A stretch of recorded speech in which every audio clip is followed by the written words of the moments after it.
अस्सलाम वालेकुम व्यूअर्स, मैं हूँ मरियम अली और एक बार फिर आपकी खिदमत में बहुत ही बेहतरीन सा टोटका लेकर आई हूँ। आज मैं आपको कहनियों को साफ़ करने का तरीका बताने वाली हूँ। ये बहुत ही आसान और मुफीद है। कहनियों को साफ़ करने के लिए एक अदद लीमू लें और इसे दरमियान से काट लें। अब इस कटे हुए लीमू पर नमक लगाएं और इसको अपनी कहनियों पर उस वक्त तक मलें जब तक इसका रस ख़त्म नहीं हो जाता।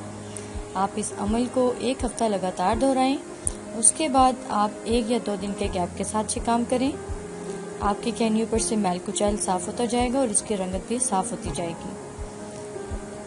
उम्मीद करती हूँ आसान सा ये तरीका आपको बेहद पसंद आया होगा। तो व्यूअर्स, मेरे चैनल को सब्सक्राइब करना मत भूलिएगा और अगर आपको मेरी ये वीडियो पसंद आई है तो इसको लाइक और शेयर करना मत भूलिएगा। मुझे इजाज़त दें, फिर मिलेंगे एक नई वीडियो, एक नई होममेड रेमेडी के साथ। अल्लाह हाफिज़।